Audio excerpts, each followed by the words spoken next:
Tell me his name, I said, and even I didn't recognize my own voice anymore.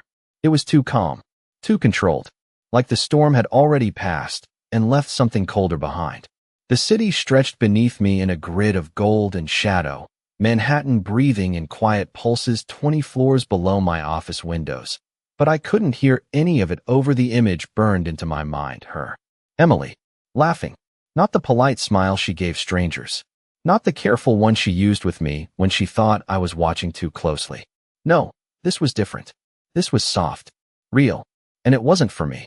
I saw it from across the street, standing still while traffic blurred past at 40 miles per hour, horns echoing, rain starting to mist against the pavement. She didn't see me. She never does when she's unguarded. Her hand brushed his arm. Just a second, maybe less, but it was enough. Enough to split something open in my chest that I didn't know was still alive.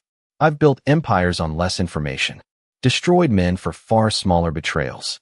But this wasn't business. This was personal, and that made it worse. I turned away before she could look up, before instinct dragged her eyes to mine like it always did, and stepped into the waiting car without a word. The door shut. Silence swallowed me. Follow her, I said. 2 words. That's all it took. I didn't ask who he was. I didn't need to. Not yet. The engine hummed as we pulled into traffic, headlights cutting through the thin rain, and I leaned back against the leather seat, closing my eyes for exactly 3 seconds. Long enough to see it again. The way she looked at him. Like he wasn't dangerous. Like he didn't own half the city's silence. Like he didn't carry consequences in every step. My jaw tightened. I don't get replaced. I don't get forgotten. And I definitely don't get lied to. The phone in my hand felt heavier than usual as I tapped once, twice, sending a signal that would move pieces across the city without question. Cameras would turn. Names would surface. Every detail about that man would be laid out in front of me before midnight. That's how this works. That's how I work. Control. Precision. No surprises. But Emily. She was never supposed to become a variable. She was supposed to be the exception. The one thing in my life that didn't need rules to stay. And now she was standing under a streetlight, rain catching in her hair, smiling at someone who wasn't me. Sir, my driver said quietly, eyes flicking to the rearview mirror. They're moving. I opened my eyes, watched through tinted glass as she stepped closer to him, saying something I couldn't hear, something that made his shoulders relax, something that made him look at her like she was safe. Safe. The word hit wrong, because safety around me was always conditional, always earned. And suddenly I didn't know if she understood that anymore, or if she ever did.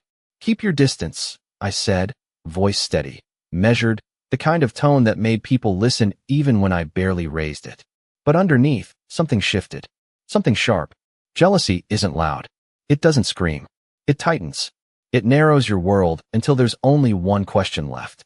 Who is he? And why does she look at him like that? The car slowed as they disappeared into a building, and I watched the doors close behind them, sealing whatever truth waited inside. My fingers tapped once against my knee. A habit I thought I'd buried years ago. I don't wait for answers. I take them. And tonight, I was going to find out exactly what I had just lost. I have always believed that silence reveals more than words ever could, and tonight the city would speak for me, whether she wanted it to or not. The building she entered was not the kind of place you stumbled into by accident. Glass doors, private security, the kind of polished marble lobby that reflected every movement like it was worth remembering.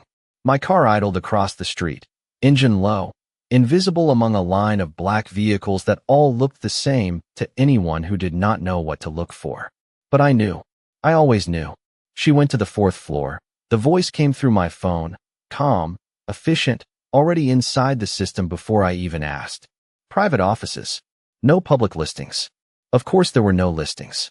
People who needed privacy paid for it. People like me. My thumb hovered over the screen for a second longer than necessary. For seconds. Long enough for doubt to try and surface. I ignored it. Doubt was a weakness I buried years ago. Who is he? I asked. A pause. Not long. Just enough to tell me the answer was not immediate. That irritated me more than it should have. We are still identifying him, the voice replied. He checked in under an alias. Of course he did. That tightened something in my chest again, sharper this time. Because men who hide their names usually have something to protect. Or someone. My gaze lifted to the building, to the fourth-floor windows glowing softly against the night. Somewhere up there, she was with him, talking, smiling, maybe explaining things she never explained to me. That thought landed harder than anything else, because it was never about control with her. Not at first. It was about understanding, or at least that is what I told myself. The door to my car opened before I gave the order. I stepped out into the cool air, rain brushing against my coat, grounding me just enough to move forward without hesitation. Inside, the lobby smelled like money and quiet decisions. The receptionist looked up, ready to speak, then stopped when she saw me. People always stopped. It was not fear exactly. It was recognition. Authority did not need introductions. "Good evening," she said carefully. "Do you have an appointment?" I did not answer right away. I let the silence stretch, watched the way her posture adjusted, the way her eyes flicked toward the security desk. Not panic, just awareness. "Fourth floor," I said finally, my voice even. "Who signed them in?" She hesitated. "A mistake." Then she recovered. "I am sorry, sir. That information is private." Of course it was. Everything about tonight was private. Until it was not. I gave a small nod, almost to myself, then turned toward the elevators without waiting for permission. No one stopped me. They never do. The ride up was too quiet. Just the soft hum of machinery and my reflection staring back at me in the mirrored walls. I looked composed, controlled, exactly what everyone expected. But inside, something kept replaying on a loop. Her hand on his arm, that look in her eyes. I have seen fear. I have seen loyalty. I have seen people pretend to feel something they did not. But what she showed him, that was real. The doors opened with a soft chime, revealing a hallway lined with closed doors and muted lighting. It felt like a place where conversations changed outcomes, where truth either surfaced or disappeared completely. I stepped out slowly, listening. There is always a sound if you know how to hear it. A shift in air, a voice behind a wall, a presence that does not belong. And then I heard it. Her voice. Soft. Closer than I expected. My chest tightened before I could stop it. I moved toward the sound, each step measured, controlled, until I reached the door at the end of the hall. It was slightly open. Just enough. I should have walked in immediately. That is what I would have done in any other situation. But something stopped me. Something unfamiliar. I stayed where I was and listened. "You should not have come here," she said, her voice low, urgent, nothing like the calm tone she used with me. There was fear in it. Not of him. Of something else. "I did not have a choice," a man replied. His voice was steady, older, not threatening, but not weak either. "If he finds out," she cut him off quickly. "He cannot know?" "Not yet." My hand stilled against the doorframe. The world narrowed to that single sentence. Not yet. That was not betrayal. That was something else. Something hidden. Something deliberate. And for the first time that night, the certainty I carried with me began to crack, just enough to let a different question slip through. Not who is he, but what is she protecting me from? I should have walked in. I should have opened that door and ended whatever this was before it had the chance to twist into something worse. That is what I do. I do not wait. I do not hesitate. But her voice held me there, just outside, like the truth was something fragile that would break the moment I touched it. "You do not understand," she said, softer now, like she was trying to keep something from unraveling. "If he finds out the wrong way, it will not just hurt him. It will destroy everything." My chest tightened again, but this time it was not anger. It was something colder, something that felt like being shut out of my own life. The man sighed, the sound low, measured, like he had carried weight longer than I had known her. "Emily, you cannot keep this from him forever," he said. "He deserves to know what is coming." Deserves. The word landed wrong, because nothing in my world was given out of what anyone deserved. It was taken, protected, controlled, and yet she was here, deciding what I could and could not handle. I felt my fingers curl slightly against the doorframe, grounding myself before I made a decision I could not take back. I leaned just enough to see through the narrow opening. She stood with her back partially turned to me, shoulders tense, her hands clasped together like she was holding herself steady. The man facing her was older than I expected. Late 40s, maybe early 50s, dressed simply, nothing about him screaming power or threat. But there was something in the way he held himself. Not afraid, not submissive, just certain, that made him dangerous in a different way. "You think I do not know that?" she said, her voice breaking just slightly. "I am trying to protect him.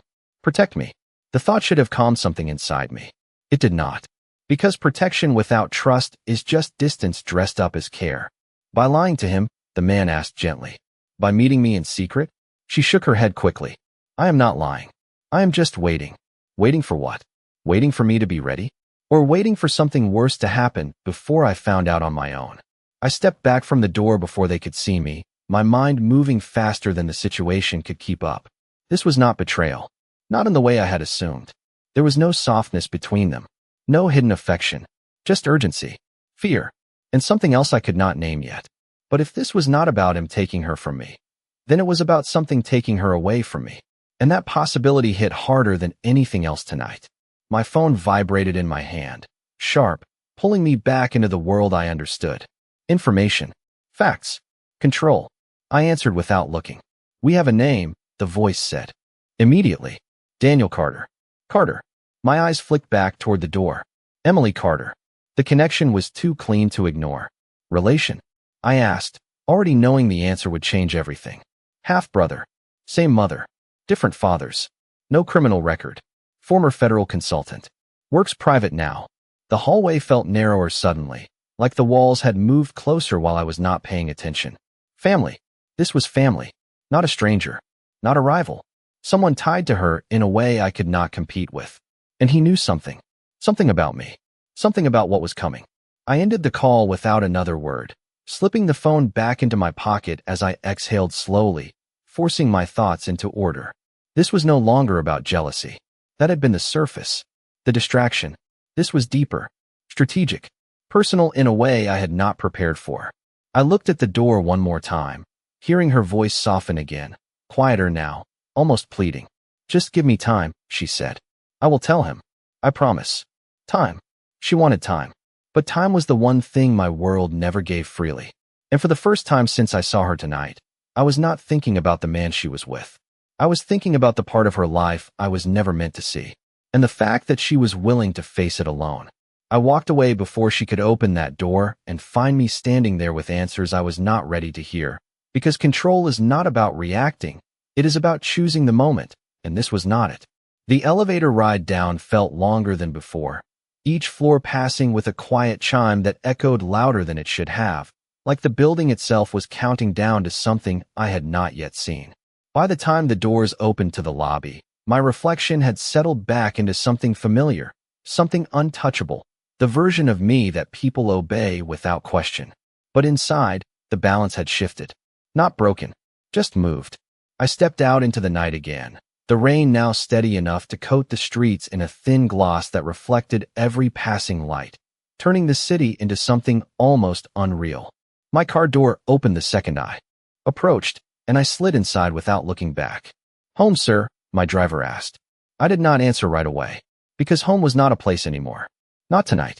Drive, I said finally, my voice quiet but absolute. The car pulled into traffic, and I leaned forward slightly, resting my elbows on my knees, my hands clasped together as I stared at nothing and everything at once. Daniel Carter. Half-brother. Federal consultant. A man who understood systems. A man who would not meet his own sister in secret unless something larger was in motion. That was not coincidence. That was strategy. And Emily, she was in the center of it. The realization settled slowly, like a weight I could not shift. She was not betraying me. She was protecting me. But from what? That question repeated itself over and over, each time sharper than the last, because protection implies danger, and danger in my world always had a source. I just had not seen it yet. My phone buzzed again, another update already waiting. Efficient. Precise. Exactly how I built things. I answered. We found recent activity tied to Carter, the voice said. Encrypted communications. Multiple locations. Nothing illegal, but coordinated. Coordinated. I exhaled slowly, my gaze lifting to the passing skyline, buildings rising like silent witnesses to everything happening beneath them. And Emily? I asked. There was a pause. No direct involvement. But her name appears in proximity to the same contacts. Of course it did, because she was already in this, whether she wanted to be or not. I ended the call and leaned back, closing my eyes for a moment, not to rest, but to think. She said she needed time. She said she would tell me. And maybe she meant it. Maybe in her world, That was enough. But in mine, time was where things went wrong. Time was where mistakes grew teeth. I opened my eyes again, sharper now, the hesitation from earlier gone, replaced with something clearer. I was not angry anymore. Not in the way I was before. This was different. Focused. If she was protecting me, then she believed I could not handle the truth yet. That I would react. That I would break something before understanding it. Maybe she was. Right. But that did not mean I would stay in the dark. The car slowed as we approached an intersection, red light casting a muted glow through the windshield. I watched it change, the shift from red to green so simple, so inevitable. Decisions are like that. They feel complicated until they are not. Turn around, I said suddenly. My driver did not question it. He never does. The car moved without hesitation, cutting back through the city toward the building we had just left. Because walking away was a choice. But so was coming back. And I had never been the kind of man who let answers sit behind a closed door. This time, I would not listen from the outside. This time, I would step in. Not as someone being protected, but as someone who refuses to be kept in the dark. And whatever truth was waiting on the other side, I was ready to face it, even if it changed everything I thought I knew about her. I did not rush this time, because rushing is how you miss the details that matter, and tonight every detail felt like it was holding something back from me, something just out of reach if I moved too fast. The building looked different when I returned, not because it had changed, but because I had. The glass reflected a version of me that was no longer reacting, no longer chasing an emotion I could not control, but calculating, measuring, deciding what mattered and what did not. I stepped out of the car before it fully stopped, the rain steady now, cold against my skin, grounding me in a way nothing else could. Inside, the lobby was quieter than before, almost empty, like the night itself had thinned the space of distractions. The receptionist glanced up again, recognition flickering across her face, but this time she did not speak. She understood. People always do, eventually. I walked past without slowing, the elevator already waiting like it had been expecting me. The ride up felt shorter, sharper, like the distance between questions and answers had narrowed in ways I could not undo. When the doors opened, the hallway greeted me with the same stillness, but now it felt heavier, like something inside it had shifted while I was gone. I moved forward, each step. Deliberate, my focus locked on the door at the end. It was closed now. Completely. That alone told me enough. Conversations had ended. Decisions had been made. I stopped just inches away, my hand hovering for a second before I pushed it open without knocking. Emily turned first. Her eyes found mine instantly, wide, caught between surprise and something deeper, something closer to fear, but not of me. Never of me. That was the part that always unsettled me the most. Adrian, she said, my name leaving her lips like she had been holding it back for too long. The man beside her straightened, his posture shifting subtly, not defensive, not aggressive, just aware. Daniel Carter. I recognized him immediately now, not just from the file, but from the way he looked at me. Not intimidated, not impressed, just assessing. That made two of us. The room felt smaller with all three of us inside it, like the truth did not have enough space to breathe. I stepped fully inside, closing the door behind me with a quiet click that echoed louder than it should have. You should have told me, I said, my voice calm, controlled, but carrying something beneath it that I did not bother to hide. Not anger. Not anymore. Something sharper. Disappointment. Emily's shoulders tensed, her hands tightening at her sides as she took a small step toward me, like she was trying to close a distance she had created herself. I was going to, she said quickly. I just needed time. Time. The same word again. I shook my head slightly, not in anger, but in disbelief. Time does not protect people, I replied. It exposes them. Her eyes softened for a fraction of a second, like she understood exactly what I meant, like she had been carrying that same weight alone. Daniel stepped forward then, just enough to place himself beside her, not in front, not shielding her, but standing with her. That detail did not go unnoticed. She is trying to keep you out of something you are already in, he said, his voice steady, measured, the kind of tone that comes from someone used to being heard. I met his gaze, unflinching. Then start talking, I said. Silence followed. Not empty. Heavy. Emily looked between us, her breath unsteady now, like the moment she had been delaying had finally arrived whether she was ready or not. There is a situation, she began, her voice quieter, more fragile than I had ever heard it. Something connected to your operations, but not controlled by you. That narrowed my focus instantly. Very little moved in my world without my knowledge. The idea that something had slipped through did not sit well. Go on, I said. She hesitated, just for a second, then forced herself to continue. Daniel found it first. Patterns. Financial movements. People positioning themselves around you without being seen. I felt something shift internally, not fear, not yet, but awareness sharpening into something more precise. And you thought the best way to handle that was to hide it from me, I said, my tone still even, but colder now. Her eyes met mine fully this time. No hesitation, no retreat. I thought if you saw it too soon, you would react, she said. And if you reacted the wrong way, it would give them exactly what they are waiting for. That stopped me, not because I disagreed, but because she was not wrong. The room fell silent again, but this time it was different. Not tense, not uncertain, just real. For the first time tonight, everything was on the table. And for the first time, I was not looking at her like she had betrayed me. I was looking at her like she had stepped into my world without asking for permission and was trying to protect it anyway. I have built my life on knowing before anyone else does, on seeing patterns before they form, on controlling outcomes before they even begin, and yet somehow she had been standing inside that same world, seeing something I had missed and choosing to carry it alone. That realization did not sit quietly. It pressed against everything I believed about control, about trust, about the way things were supposed to work. I moved further into the room, slow, deliberate, not as a threat, but as someone reclaiming space that should have never been hidden from him in the first place. Show me, I said, my voice lower now, not demanding, but final. Emily hesitated for half a second, then nodded, reaching for the folder. On the table like it weighed more than it should. Daniel did not move, but his eyes tracked every step I took, every shift in Emily's expression, like he was measuring risk in real time. I respected that. I did the same. Emily placed the folder in my hands carefully, her fingers brushing mine for just a second longer than necessary. A silent apology she did not say out loud. I opened it without comment, my eyes scanning the contents with the same precision I used for every decision that mattered. Numbers, transfers, dates, patterns layered beneath patterns. At first glance, it looked clean. Too clean. That was the problem.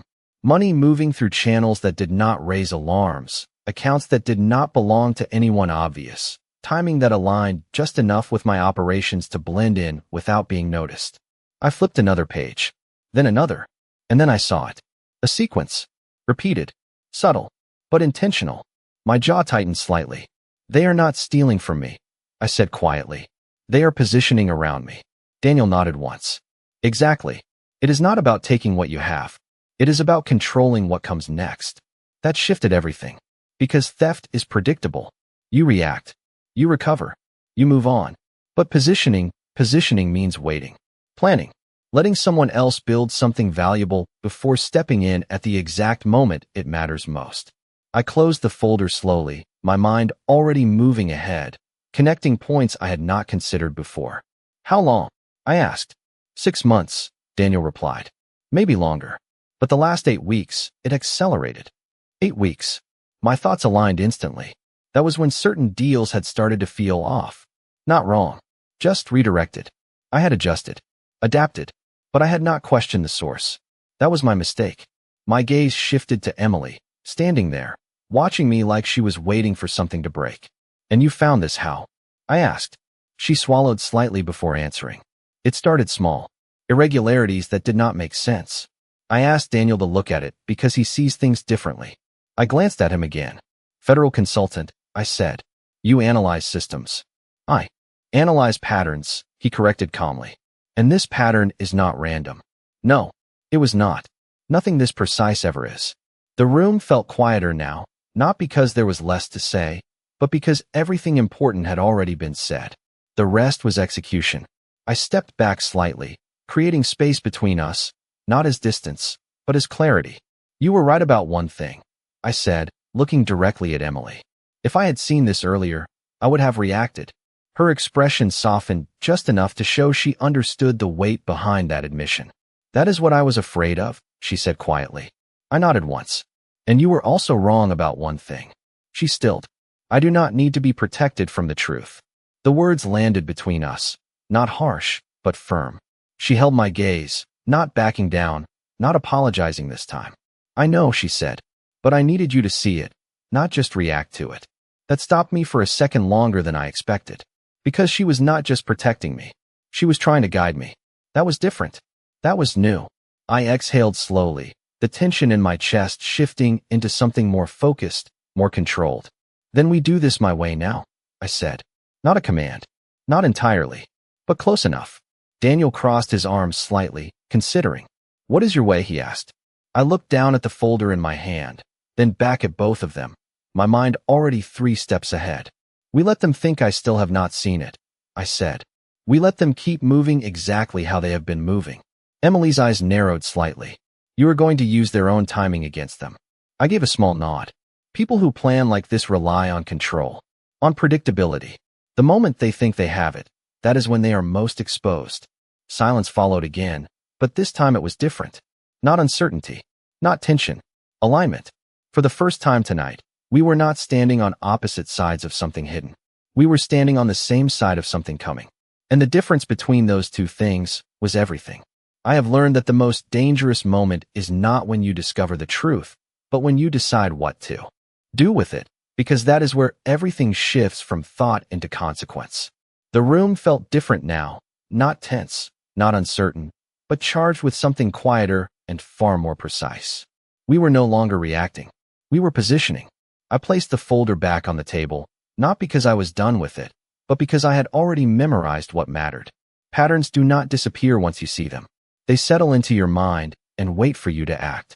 If we are doing this, Daniel said, his voice steady but edged with caution, then we do it carefully.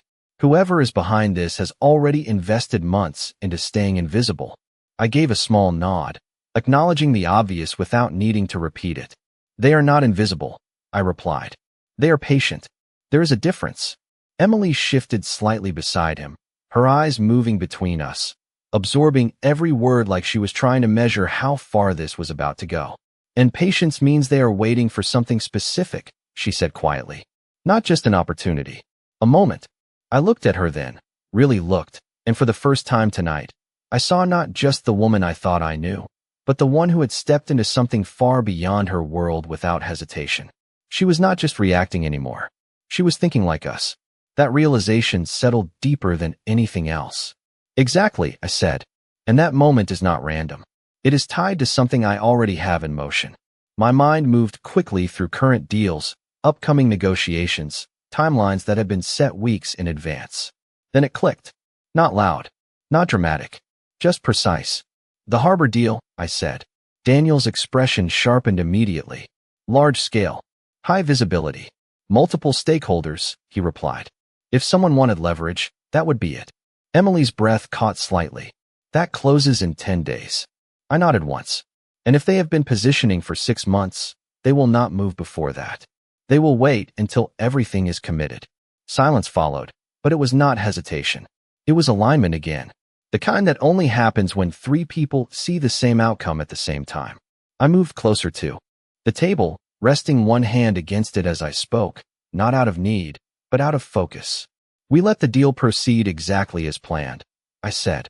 No changes, no alerts, nothing that signals awareness. Daniel tilted his head slightly. And when they move? I met his gaze directly. We are already there. Emily stepped forward then, her voice quieter but firm. That means I stay involved, she said. Not a question, a statement. I looked at her for a long second, measuring not her words, but her resolve. She did not look away. She did not hesitate. You were already involved, I said finally. Now you just stop doing it alone. Something shifted in her expression at that, something softer, but steadier too. Not relief. Not exactly. More like recognition. Daniel watched the exchange carefully, then gave a small nod, like he had just confirmed something he was unsure of before. Then we move together, he said. No assumptions. No independent decisions. I agreed without hesitation. No surprises, I added. The words hung in the air for a second longer than necessary, not because they were dramatic, but because they mattered. Tonight had started with silence, with hidden conversations and distance. That would not happen again. Emily exhaled slowly, like she had been holding tension she could finally release. Then we prepare, she said. I stepped back slightly, already shifting into execution. The part of me that did not question, did not doubt, only acted with precision. I will handle the external side, I said. Movements, communications, anything tied to the deal. Daniel nodded. I will track the pattern. If anything shifts, I will see it. My gaze returned to Emily. And you? I said, my voice softer now, but no less certain. Stay exactly where you are. You are the only part of this they do not expect. She held my gaze again, steady, unafraid. Then I will be exactly where they think I am, she replied. That was the moment everything locked into place. Not just the plan, not just the strategy, but us.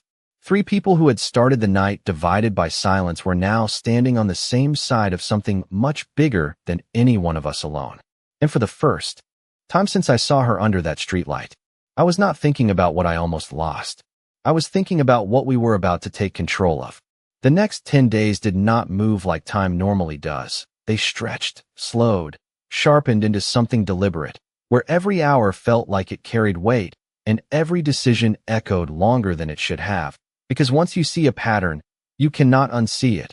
And once you know someone is waiting, every silence starts to sound like intention. I did not change anything on the surface, not the harbor deal, not the meetings, not the schedule that had been in motion long before tonight. Because control is not about forcing movement. It is about allowing it to unfold exactly as expected while you stand just outside of it. The city continued as it always did, traffic flowing, lights shifting, people moving through their routines without realizing how much was happening beneath it. And that was the point, because whoever was behind this believed they were invisible inside that same rhythm. They were wrong. Emily stayed exactly where she said she would, close enough to everything to be seen, far enough to avoid suspicion, her presence unchanged in a way that made her more important than anything else we had in place, because unpredictability only works when it is hidden behind something that looks familiar. I watched her differently now, not with doubt, not with questions, but with something steadier, something that felt like trust rebuilding itself in real time, quiet but undeniable, because she had stepped into a world that was never meant for her and did not step back when it became real. Daniel worked in parallel, tracking movements that most people would never notice, small shifts in timing, in communication, in patterns that aligned too cleanly to be coincidence. And every time he brought something forward, it confirmed the same thing. This was not random. This was intentional. And it was getting closer to the moment we were all waiting for. The harbor deal moved forward without interruption, contracts reviewed, meetings held, every piece falling into place exactly as it should.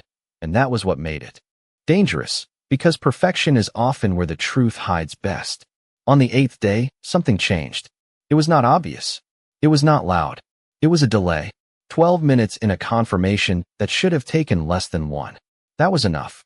I felt it immediately, the shift beneath the surface, the moment where patience begins to turn into action.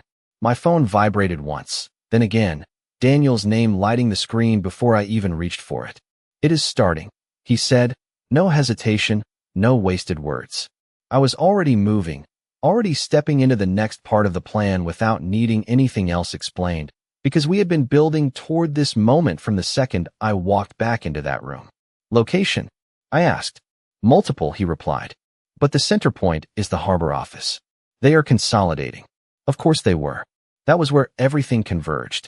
I ended the call and looked up, my reflection catching in the glass beside me. Calm, controlled, exactly as it needed to be, because this was not the moment to react. This was the moment to step exactly where they expected me to be, and then go further than they planned for. When I arrived, everything looked the same. That was the first sign it was not. People moved, conversations continued, nothing out of place, but underneath it, there was a tension, subtle, precise, the kind that only exists when something is about to shift. Emily was already there. Of course she was. She stood near the far side of the room, her posture steady, her expression composed, but her eyes found mine immediately, and in that single glance, everything we needed to say passed between us without words. This was it. No more waiting. No more hidden layers. Just the truth stepping into the light whether it was ready or not. I moved forward, each step measured, each breath controlled, until I reached the center of the room, the place where decisions are made and outcomes are set. And for a brief second, everything slowed, not because time changed, but because clarity did. I could feel it now, the shift we had been tracking, the moment they believed they had control. That was when I understood something simple, something that cut through everything else. They had been watching me for months, planning around me, predicting my moves. But they had never planned for one thing. They had never planned for me to know. There is a moment when everything becomes clear, not because the situation changes, but because you finally see it without illusion. And as I stood there in the center of the harbor office, watching the room move exactly as it was supposed to, I realized something that cut deeper than any miscalculation I had made before. This was never about taking control from me. It was about waiting for me to hand it over without realizing it. The contracts were on the table, signatures already placed where they needed to be, voices low, professional, every detail polished to perfection. And that was the flaw, because perfection requires manipulation, and manipulation leaves a pattern if you know where to look. I did not raise my voice. I did not stop the room. I simply stepped forward one more pace and placed my hand flat against the table, the sound soft but enough to shift attention, enough to pause the flow for just a second. That was all I needed. "We are not done yet," I said, my tone even, controlled, but carrying something underneath it that made people listen without questioning why. Eyes turned. Conversation stilled. The room adjusted around me the way it always did, but this time it was not about authority, it was about timing. I looked at the documents, then at the faces around me, measuring reactions, reading the smallest changes in posture, in breath, in focus, and there it was, not obvious, not dramatic, but present. A flicker, a hesitation from one man at the far end of the table, someone who had been too quiet, too aligned with everything happening, someone who believed he was just another piece in a larger system. He was not. He was the connection. I did not point him out, I did not expose him, because exposure was not the goal. Understanding was. "There is a delay in one of the confirmations," I continued, my gaze steady, my words deliberate, giving nothing away while revealing everything to the people who knew where to look. 12 minutes. It was a small number, insignificant to anyone not paying attention. But in this room, in this moment, it was enough to shift the air. I saw it again. That same flicker, sharper now, harder to hide. And that was when I knew for certain, we had not just found the pattern, we had stepped directly into it.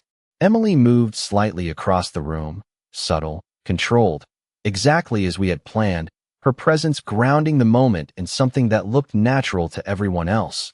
But to me, it was confirmation we were exactly where we needed to be. Daniel's voice came through my earpiece, quiet, precise. "They are adjusting." Of course they were.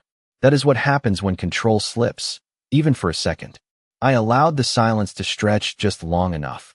Then I stepped back, giving the room space to breathe again, to continue, to believe that whatever shift had just occurred was temporary, manageable, something they could still control. That was the final piece. Because the moment they believed they could recover was the moment they exposed themselves completely. The meeting resumed, slower now, more careful, but the pattern was no longer hidden, not from me, not from Daniel, not from Emily, and that changed everything. I did not need to stop them. I did not need to confront them. I only needed to let them continue, because now every move they made would lead exactly where I wanted it to. The illusion of control is the most powerful tool anyone can have, and tonight, they believed they still had it. They did not. I stepped away from the table as the final signatures were completed, the deal closing exactly as it was supposed to, at least on the surface, and as I crossed the room, Emily's eyes met mine again, steady, unshaken, and this time there was no distance, no doubt, just understanding. We had started this night on opposite sides of a misunderstanding that could have destroyed everything before it even began, and now we stood here, not just aligned, but stronger than before, because the truth had not broken us. It had forced us to see each other clearly.